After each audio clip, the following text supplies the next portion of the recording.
Hello friends, good morning to everyone.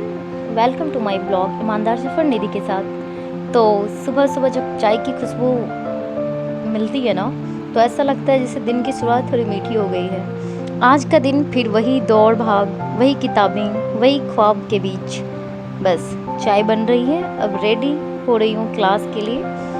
बस पहले तो चाय ही पीना है, तो चलो चले एक ख्वाब के पीछे। क्लास पहुंच गई हूँ और देखिए हम पढ़ भी रहे हैं और थोड़ा हंस भी रहे हैं। सपनों की राह पर चलते चलते ना थकान मना हो जाता है, लेकिन मुस्कुराना ज़रूरी। बस इस मस्ती के साथ मैं क्लास में फिर जब मैं निकल रही हूँ, लेकिन ट्रैफिक इतना है कि लगे जैसे ज़िंदगी भी थोड़ी थम सी गई है। लेकिन हर रुकावट एक नई रफ्तार ले लाती है।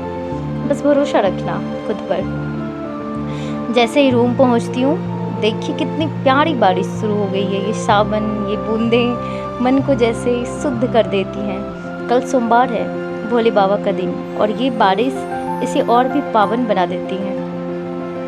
बस इसी के साथ मैं खाना पीना खा ली हूँ, और खाना पीना खाने के बाद ये बारिश हो रही थी तो मैं बारिश में आ गई। और ये जो उपवास होता है ना, ये अद्भुत होता है। और इस बारिश में मैं गई फिर चाय बनाया मैंने, और फिर से इस बारिश में खाना खाने के बाद मैंने चाय पिया। और ये सोमवार का दिन है और सोमवार को भी बारिश हो रही है, दूसरा दिन है। और यह दिन है ना विश्वास का, भक्ति का, ये सब, ये उपासना। लेकिन जब हम संघर्ष के रास्ते पर चलते हैं ना, तो ये चलना आसान नहीं होता है। लेकिन फिर भी हम ठान लेते हैं तो मंजिल भी हमें ढूंढने लगती है। कभी अकेले, कभी भीगते हुए, कभी थकते हुए, लेकिन चलते रहना है। बस इसी तरह मैं अपने जीवन में चाहती हूँ कि संघर्ष में खुद को शक्ति मिले, तो भोलेनाथ साथ हैं। फिर मैं, ये सोमवार का ही दिन है जो बहुत बारिश हो रही थी, मैंने यही ड्रेस पहना था, कुर्ती है। फिर मैं आई और मैंने थोड़ा फल वल काटा। यह दिन वैसे फल थोड़ा काट रही हूँ, थोड़ी श्रद्धा, मन से की गई प्रार्थना सब कुछ थोड़ा हल्का सा कर देती है ज़िंदगी। मैं फल काटी, मैंने खाया, और फिर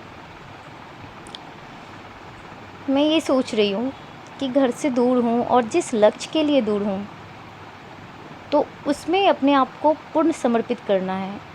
ये भगवान की उपासना और भगवान की प्रार्थना में यही कहा जाता है कि मनुष्य को ना खुद से सच्ची होनी चाहिए। बस उसके बाद मैंने फिर चाय बनाया, चाय पी, और शाम में बहुत तेज़ बारिश हो रही थी। ये मंडे का है ये ब्लॉग।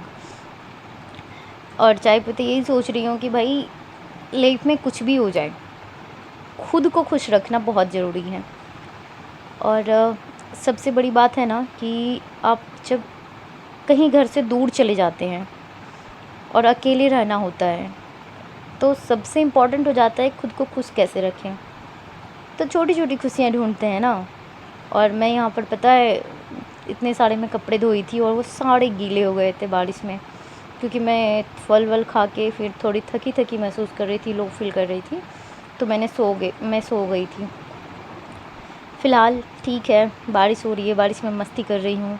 और मैं यही कहना चाहूँगी कि जब आप कुछ मन में विश्वास के साथ ठान करके घर से निकलते हैं बाहर, या किसी भी क्षेत्र में कुछ करने की सोचते हैं ना, तो सबसे पहले 100% खुद पर विश्वास रखिए।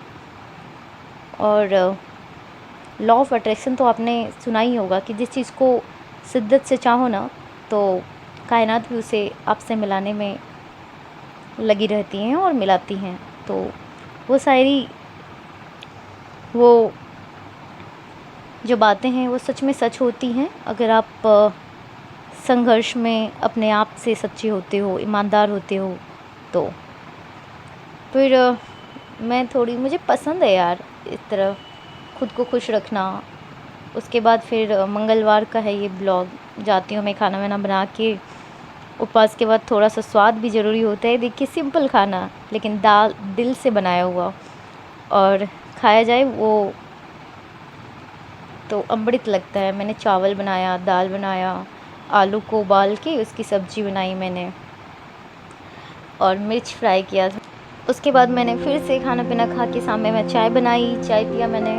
मैं ये कहूँगी कि अगर सच में आपको लग रहा है कि ये मेरा ब्लॉग आपको पसंद आ रहा है, जिसमें कि आप चाय से शुरुआत देखते हैं और क्लासरूम से ज्ञान आता है, बारिश सुकून लाती है और मंदिर में शांति प्राप्त करते हैं, तो यूपीएससी की राह पर चलते हुए कैसे हम अपना रूटीन को बैलेंस करते हैं, कैसे थोड़ा स्वाद, थोड़ी भक्ति, थोड़ा संघर्ष हमारी ज़िंदगी को खास बनाते हैं। अगर आपको ये मेरा ब्लॉग पसंद आया तो प्लीज़ लाइक करें, सब्सक्राइब करें और कमेंट करके ज़रूर बताएं कि आपको सबसे अच्छा हिस्सा कौन सा लगा।